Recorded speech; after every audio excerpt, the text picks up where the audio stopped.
Hello, Mr. Nunes, and welcome to my senior project presentation video. As you may remember, we were always talking about my question, and I feel like the one that we came up with for my research question was perfect. I'll reiterate if you don't remember, which most likely you don't. It's does the commercialization of youth sports affect a child's love of the game? Which I thought felt perfectly to kind of sum up all the ideas I had in my head for what I was thinking I wanted to do, but I wasn't really sure what I wanted to do.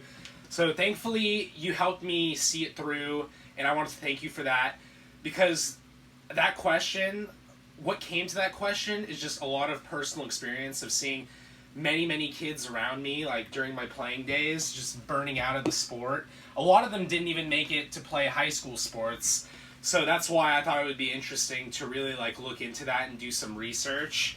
And during my research and my research paper, I found out that parents are basically willing to do anything. They are planning to spend thousands and thousands of dollars on their kids just so then they could be the top dog in their sport. There was actually one interesting statistic I found that was actually that the average U.S. family spends around $700 a year on sports and youth sports, and some of them even spend up to $35,000 a year. Those are the really well-off families.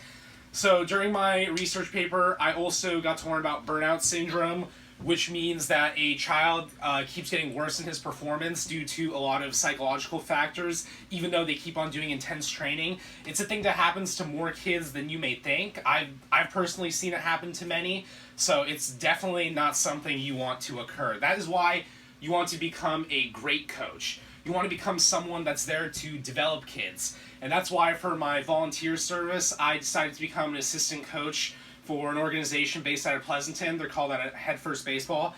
They've been doing travel teams for the last 20 years, and I was thankful to find Coach Robert Morales, who's also been coaching for basically just as long as that time.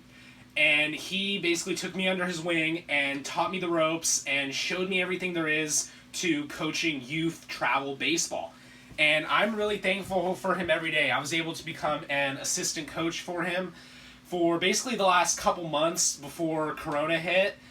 And it was one of the best experiences of my life. I got to be around kids that really wanted to learn. I got to really teach them because they wanted it themselves. So basically, I really cannot wait to get back on that field and continue doing the service that I was doing before. So it sucks that the season was canceled, but honestly, it was really fun, and this senior project really helped me get out there with networking, talking to numerous coaches from other teams, trying to get information from them, trying to see what's going on with their teams, and also just really building up person-to-person skills, kind of talking to people, trying to figure out what they know, picking their brains. So that's why I'm really happy with the senior project process, and I thank you very much for being my English teacher this year. Thank you.